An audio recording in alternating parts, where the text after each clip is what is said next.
Hi dear friends, ഇന്നത്തെ റെസിപ്പിയിലേക്ക് കടന്നാലോ. ഇന്ന് ഞാനിവിടെ തയ്യാറാക്കാൻ പോകുന്നത് ഒരു എഗ്ഗ്ലെസ് റവ കേക്കാണ്. ഇതിനു വേണ്ടി 1 കപ്പ് റവ എടുത്തിട്ടുണ്ട്.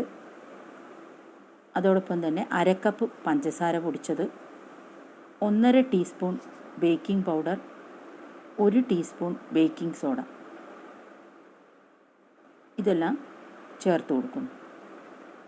കുറച്ച് ഉപ്പ് കൂടി ഇതിലേക്ക് ആഡ് ചെയ്യുന്നുണ്ട്. ഇതെല്ലാം കൂടി ഒന്ന് നന്നായി മിക്സ് ചെയ്തെടുക്കാം. കട്ടകളെല്ലാം ഉടച്ചു കളഞ്ഞ് നന്നായി മിക്സ് ചെയ്തെടുക്കും. ഇതിലേക്ക് ഏകദേശം 6 ടേബിൾ സ്പൂൺ നെയ്യ് ഒഴിച്ചു കൊടുക്കുന്നു.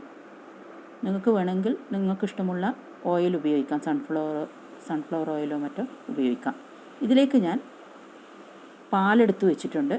200 ml പാലെടുത്തിരുന്നു, പക്ഷേ അത് മുഴുവൻ ഇതിനാവശ്യമായി വന്നില്ല.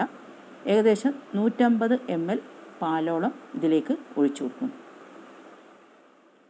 എല്ലാം കൂടി നല്ലവണ്ണം മിക്സ് ചെയ്തെടുക്കും. ഇതിലേക്ക് 1 ടീസ്പൂൺ വാനില എസൻസ് കൂടി ചേർത്ത് കൊടുക്കുന്നുണ്ട്.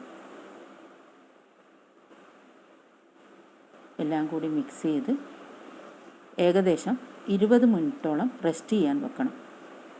വളരെ പെട്ടെന്ന് സിമ്പിളായിട്ടുള്ള ഒരു റവ കേക്കാണ്. നമുക്ക് കേക്ക് ഉണ്ടാക്കാനുള്ള ടിന്നൊന്ന് റെഡിയാക്കി വെക്കാം. ഇതിലേക്ക് കുറച്ച് ബട്ടർ തടവി കൊടുക്കുന്നു.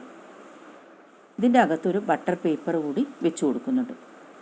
ഈ ബട്ടർ പേപ്പറിന് മുകളിലും നമ്മൾ കുറച്ച് ബട്ടർ തടവി കൊടുക്കുന്നുണ്ട്.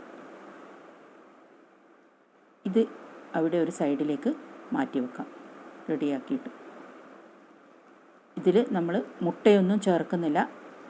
എഗ്ഗ്ലെസ് സ്റ്റീംഡ് റവ കേക്കാണ് ഇവിടെ തയ്യാറാക്കാൻ പോകുന്നത്. നമ്മൾ 20 മിനിറ്റ് മാറ്റി വെച്ച ആ കൂട്ടൊന്ന് ഒന്നുകൂടി ഇളക്കി മിക്സ് ചെയ്ത് കൊടുത്തതിന് ശേഷം 1/2 കപ്പ് തൈര് കൂടി ആഡ് ചെയ്യുന്നുണ്ട്. ഫ്രഷ് തൈരായിരിക്കണം, അധികം പുളിയൊന്നും പാടില്ല. നല്ല കട്ട തൈര് 1/2 കപ്പ് ഇതിലേക്ക് ആഡ് ചെയ്ത് കൊടുക്കുന്നു. നിങ്ങൾക്ക് ഓരോരോ ആൾക്കാരുടെ മധുരത്തിനനുസരിച്ച് മധുരത്തിൻ്റെ അളവ് കൂട്ടിയോ കുറച്ചോ എടുക്കാം. ഇതൊരു പാകത്തിനുള്ള മധുരം മാത്രമാണ് നമ്മളിവിടെ ആഡ് ചെയ്തിരിക്കുന്നത്. നമുക്കിനി കേക്ക് തയ്യാറാക്കാനുള്ള ടിന്നിലേക്ക് ഇത് ഒഴിച്ചു കൊടുക്കാം. ഈ ടിന്ന് ഇവിടെ സ്റ്റീം ചെയ്തെടുക്കുകയാണ് ചെയ്യുന്നത്. ടിന്ന് നമുക്ക് ഒരു അലൂമിനിയം ഫോയിൽ കൊണ്ട് കവർ ചെയ്യാം.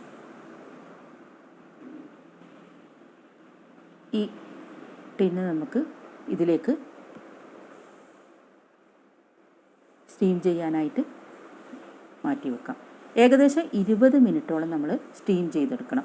20 മിനിറ്റോ 30 മിനിറ്റോളം, മാക്സിമം 30 മിനിറ്റോളം. എന്നിട്ട് നമുക്ക് ഇത് കുക്കായോ എന്ന് ടെസ്റ്റ് ചെയ്ത് നോക്കുകയും വേണം. ഇപ്പോൾ നമ്മുടെ റവ കേക്ക്, സ്റ്റീംഡ് എഗ്ഗ്ലെസ് റവ കേക്ക് ഇവിടെ തയ്യാറായി കഴിഞ്ഞു.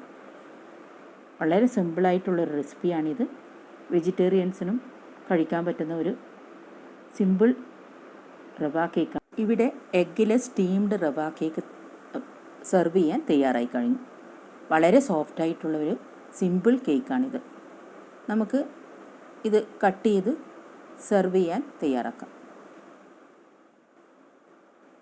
പെട്ടെന്ന് ഉണ്ടാക്കിയെടുക്കാൻ പറ്റിയ ഒരു കേക്കാണിത്. കുട്ടികൾക്കൊക്കെ കഴിക്കാൻ വളരെ ഇഷ്ടപ്പെടുന്ന ഒരു കേക്കായിരിക്കും ഇത്.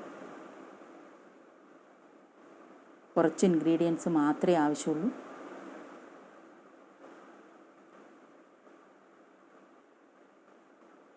ഇത് എല്ലാവരും വീട്ടിൽ ട്രൈ ചെയ്ത് നോക്കണം. ഫീഡ്ബാക്ക് എന്നെ അറിയിക്കുകയും വേണം. വീഡിയോ കണ്ട് ഇതുവരെ സബ്സ്ക്രൈബ് ചെയ്യാത്തവരുണ്ടെങ്കിൽ ലൈക്ക്, ഷെയർ ആൻഡ് സബ്സ്ക്രൈബ് ചെയ്യാൻ മറക്കരുത്. Thank you.